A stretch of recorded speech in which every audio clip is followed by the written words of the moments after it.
பேராசிரியர் மா. நன்னன் அவர்கள் மூத்த தமிழறிஞர் மட்டுமல்ல, தமிழ் வளர்ச்சி கழகத்தினுடைய தலைவராக இருந்தார். அதற்கு முழு தகுதி உடையவராக இருந்தார். துணிச்சலாக தன்னுடைய கருத்தை சொல்லக்கூடியவர்.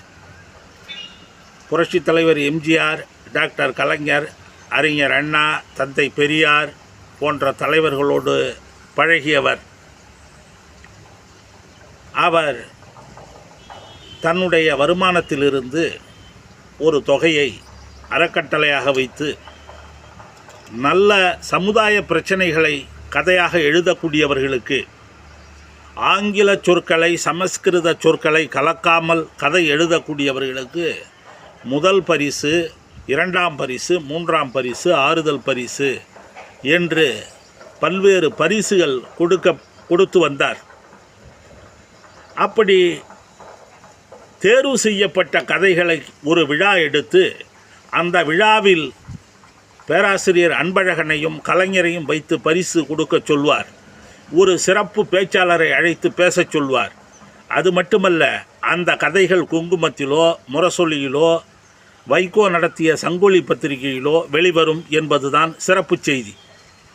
அவர் சொல்லுவார், தயவு செய்து நண்பர்களே, வீடு கட்டாதீர்கள். சொந்தமாக வீடு இருந்தால், உங்களுடைய அப்பா வீடோ அல்லது தாத்தா வீடோ இருந்தால் அதை பழுது பார்த்து கொண்டு அதிலேயே செப்பனிட்டு கொண்டு பராமரித்து கொண்டு இருங்கள். புதிதாக வீடு கட்டாதீர்கள்.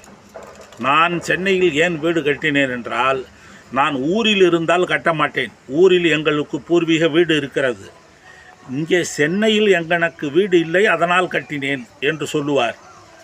ஆகவே ஏனென்றால் அது மன உளைச்சலுக்கு ஆளாகும்.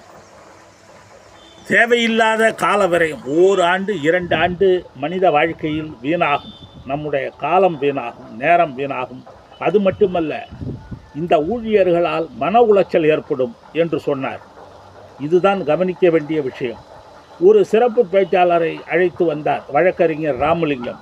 அதே போல ஒரு தமிழறிஞர் 2 பேரை அழைத்து வருவார். காப்பா அரவாணனை அழைத்து வந்தார் ஒரு முறை. அப்பொழுது பேசும்போது சொன்னார், 2 தமிழறிஞர்கள் ஒற்றுமையாக இருக்க மாட்டார்கள் என்று சொல்லுவார்கள். அது பொய் என்று சொல்லுவதற்குத்தான் இங்கே 2 தமிழறிஞர்களை அழைத்து வந்தேன் என்று சொல்லுவார். நன்றி.